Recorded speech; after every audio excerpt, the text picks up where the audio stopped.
آئے تھے عالم برزخ سے، تمام کیا ہے یہ ساری کی ساری چیزیں، یہ سارے کے سارے اپنے ایک الگ عالم ہیں۔ ابھی تو ہم لوگ دنیا کو ہی یہ سمجھ رہے ہیں کہ یہ جتنی خشکی میں ہے، یہ ہاتھی اور گھوڑے چیتے جنگل میں گھومتے ہیں، یہ جنگل ہیں یہ دنیا ہے۔ ارے یہ دنیا نہیں ہے، اس سے 7 گنا زیادہ تو پانی ہے۔ دنیا میں 7 حصے پانی ہے، سمندر ہے، اور 1 حصہ خشکی ہے۔ اس سمندر میں کتنی مخلوقات ہیں، ان مخلوقات میں بھی ہزاروں ایسی ہیں کہ جو ہاتھی بھی جن کے سامنے چھوٹا، یعنی کہ بلو ویل مچھلی جو ہے، بلو ویل سمندر میں ہزاروں پائی جاتی ہیں، اور اس کی آنکھ میں سے بلو ویل کتنی بڑی ہوتی ہے کہ اس کی آنکھ میں سے ایک ہاتھی گزر سکتا ہے۔ روزانہ 33,000 کلو یعنی 33 ٹن گوشت کھاتی، یعنی اللہ تعالیٰ اسے روزی دیتے ہیں۔ کتنا کھاتی بھائی؟ روزانہ 33,000 کلو۔ اب وہ کتنی بڑی مچھلی ہوئی، اور ویسی کوئی دنیا میں ایک مچھلی تو ہے نہیں، نہ جانے کتنی ہزاروں میں۔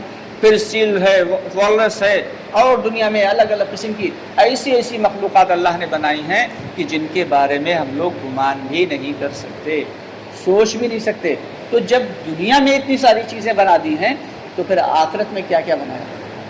اور آخرت میں اللہ تعالیٰ نے ایمان والوں کے لیے جو ہے وہ جنت بنائی ہے، اور خود اللہ تعالیٰ فرما رہے ہیں کہ ہم نے جنت میں ایمان والوں کے لیے ایسی نعمتیں رکھی ہیں، ایسی نعمتیں رکھی ہیں کہ نہ تم نے کبھی سوچا ہوگا۔ قرآن باقاعدہ اللہ تعالیٰ فرما رہے ہیں کہ نہ تم نے کبھی سوچا ہوگا، نہ تم نے کبھی دیکھا ہوگا، نہ تمہارے دل پہ کبھی گمان گزرا ہوگا، یعنی تمہاری ذہن جو ہے وہاں تک پہنچ بھی نہیں سکتا، وہاں تک وہ نہیں پہنچ سکتا کہ ہم نے تمہاری جنت میں کیا کیا چیزیں بنائی۔ کہ ایک بہت بڑا موتی ہوگا، اس موتی کے اندر کوئی دروازہ نہیں، بہت بڑا ایک موتی۔ اب موتی یہاں کتنا بڑا ہوتا ہے، اتنا بڑا ہوتا، انگوٹھی میں ڈال کے پہن لیتے ہیں ہم لوگ، لیکن وہاں بہت بڑا ایک موتی ہوگا، اس موتی کے اندر کوئی دروازہ نہیں۔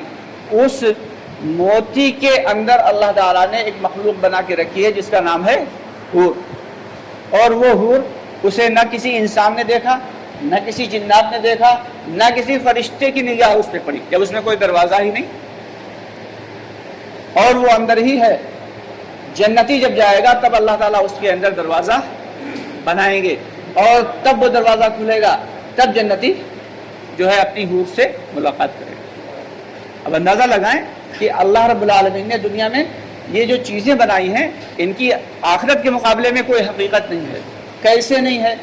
کہ ایک مرتبہ حضرت موسیٰ علیہ السلام کے پاس ایک شخص آیا، کہنے لگا کہ آپ تو کلیم اللہ ہیں، آپ تو اللہ تعالیٰ سے باتیں کرتے ہیں، ہم بہت غریب ہیں، بہت پھٹے حال ہیں، بہت پریشان ہیں، ہمارے پاس حالات ہمارے اتنے زیادہ خراب ہیں کہ بس کچھ پوچھئے نا، اللہ سے دعا کر دیجئے ہمارے لیے کہ رزق میں خوب فراخی ہو جائے۔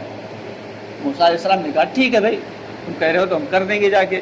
موسیٰ علیہ السلام نیکسٹ ٹائم جب گئے اللہ سے پہ ملاقات کے لیے بات چیت ہوئی، اور بات چیت کرنے کے بعد کہا فلاں فلاں بندے نے یہ عرضی بھیجی ہے اللہ کہ ہم بہت فقط حال ہیں، بہت پریشان ہیں، آپ جو ہے ہمارے لیے رزق میں فراخی کر دیجئے۔ تو اللہ رب العالمین نے پوچھا ٹھیک ہے موسیٰ، تم کہہ رہے ہو، تم سفارش کر رہے ہو، ٹھیک ہے تمہاری بات ہم مانیں گے، تم میرے نبی ہو، تو کتنا دے دیا جائے اسے بتاؤ، اپنی شان کے مطابق دے دوں یا تمہاری شان کے یا اس کی شان کے مطابق؟ تو موسیٰ علیہ السلام نے کہا اللہ تعالیٰ جب دینا ہی ہے تو اپنی شان کے مطابق دیجئے۔ لوٹ کے آئے، جب کوہ طور سے دیں کہ وہ شخص مرا پڑا ہوا ہے، اب لوگ حیرت میں پڑے ہوئے۔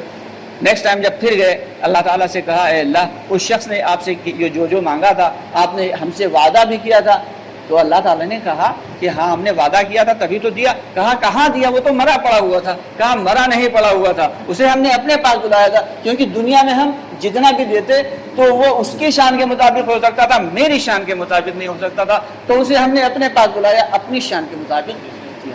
تو دوستو بات ابھی جو ہے ابھی ہم لوگوں کے دل میں آئے گی تب جب ہم تھوڑا سا جان مال وقت اللہ کے راستے میں خرچ کریں گے اور محنتیں کریں گے، لوگوں کی ٹھوڑیوں میں ہاتھ ڈالیں گے، لوگ جھڑکیں گے پھر بھی انہیں اللہ کے گھر کی طرف بلائیں گے۔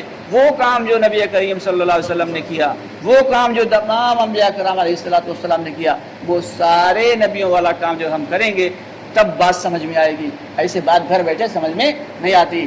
کیا آدھا کلو گوشت لیا ہے، سب نے مل کے بیٹھے کھا لیا اور بڑا جو ہے ہاتھ پوچھ لیے۔ روزانہ کا یہی مسئلہ ہے، روٹی بوٹی کے علاوہ ہم لوگ کچھ سوچ ہی نہیں سکتے۔ تو روٹی بوٹی سے اب تھوڑا سا اوپر اٹھنا پڑے گا کہ اللہ نے ہمیں بھیجا دنیا میں کس لیے؟ کہ اللہ کے دین کی سربلندی، اللہ کے دین کو دوسروں تک پہنچانا، اس کی دعوت دینے کے لیے بھیجا۔ ہم لوگ بس بیوی بچوں ہی میں پڑھ کے اور بھائی بہنوں میں پڑھ کے اور یہ سوچتے ہیں کہ یہ ہم نے اپنی ذمہ داری پوری کرنی، اس میں کوئی دو رائے نہیں، یہ سارے حقوق بھی ادا کرنا ہے، لیکن ہم سب کے آقا نامدار محمد مصطفیٰ صلی اللہ علیہ وسلم ان کے حقوق بھی ادا کرنا ہے۔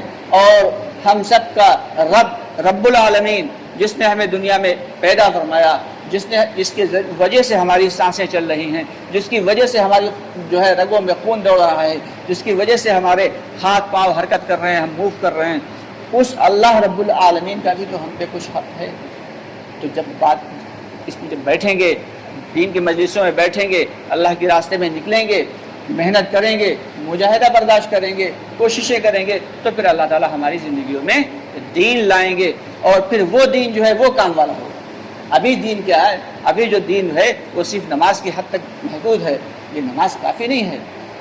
ایسے تو پچھلی امتوں میں ہوا کرتا تھا کہ وہ بس عبادت کر لیتے تھے کامیاب، لیکن اس امت کی خاصیت یہ ہے کہ اسے دو کام دیے گئے ہیں، جیسے ابھی بھائی نے بتایا کہ ایک تو عبادت کرنا، اللہ کے احکامات کو پورا کرنا، اور دوسرا دوسروں تک اس دعوت کو پہنچانا۔ کریں گے سب لوگ انشاءاللہ۔ تو مغرب کی نماز کے بعد انشاءاللہ تعالی